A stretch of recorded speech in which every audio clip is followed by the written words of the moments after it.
This video will demonstrate how to set up your 2016 BlackHawk from Covert's Certified Cell Cam series. You will first need to activate your plan at a secure.covert wireless, an SD card between 4 and 32 gigabytes, and a set of AA batteries. Also, have access to your Covert wireless app or web portal. Insert your SD card in the bottom slot and slide the switch to the setup position.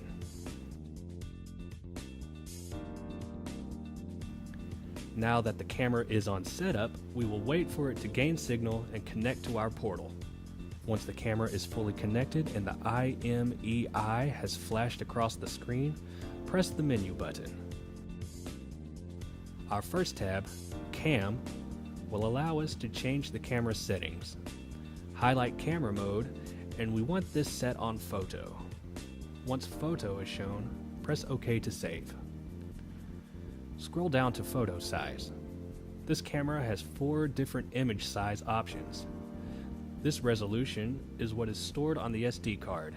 We will set ours on 8 and press OK to save.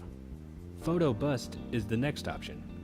This camera comes with 1 through 10 photo shot burst options. For our camera, we will set the photo burst option on 3 and press OK to save. This means anytime the camera is triggered, 3 photos will be taken in one trigger. When receiving images to the app, only the first image taken will be displayed. The others will be stored to the SD card. The last option is video size. If you were to use this camera in video mode, you would want the video size set to VGA. But again, remember, this camera will not send videos to your app or web portal. Once the Cam tab is highlighted, we will select the right arrow key to move to the PIR tab. This tab will allow you to control your camera's sensitivity, trigger interval, time lapse, and start-stop.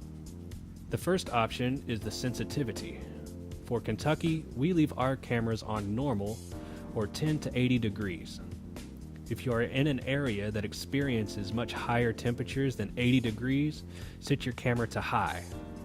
Likewise, if you are in an area that experiences 10 degrees or lower, set your sensitivity to low. And remember to press OK to save. Trigger interval is the next option. This is the amount of time the camera takes to reset. We normally leave our cameras on 30 seconds. This means once our camera is triggered and saved, it will be another 30 seconds to shoot another image or video. The next option is time lapse. This option allows you to take a photo every so often, such as every 5 seconds, up to every 8 hours. If time lapse is on, the camera will not take triggered images, only as set.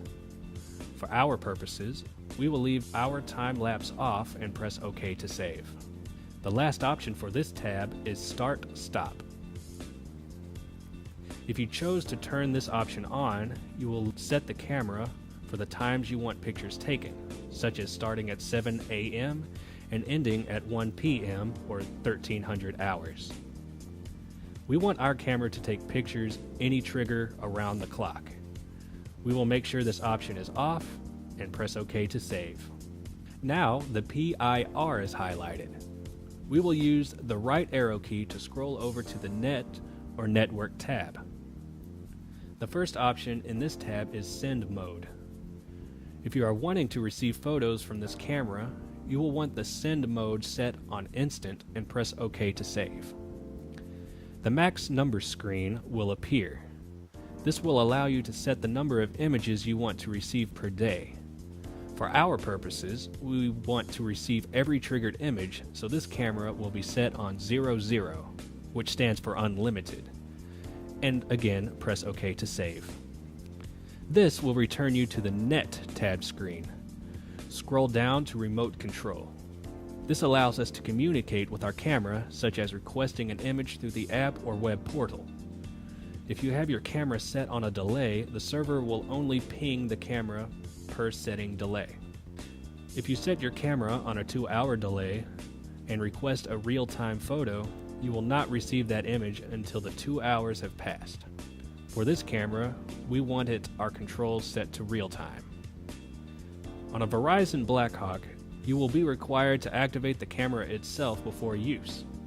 Press OK when the activation is highlighted. You will need to be in a Verizon home network. If you have any questions, please contact us. Our location is a home network, though we do have Verizon cell signal, so I will stop here. The next selection is FW Download. You will only use this when needing to update the software on this camera. Our last tab is SYS or Systems. The first option is Set Clock. To set the clock, press over the highlighted Enter. You will use the up and down arrow keys to change the month, and then press the right arrow key to highlight the date.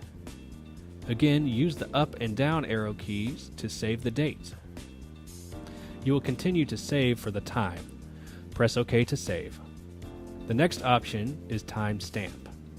Timestamp is the option which allows the photos taken to show the time, date, moon phase, battery life at the bottom of your image. We leave this option on and press OK. The next option is Flash Power. Low setting will be for the trails and close-up images. We typically leave ours on high for images at a further distance. The next option is Password. If you want to password protect your camera, use the right arrow key to say On and select OK.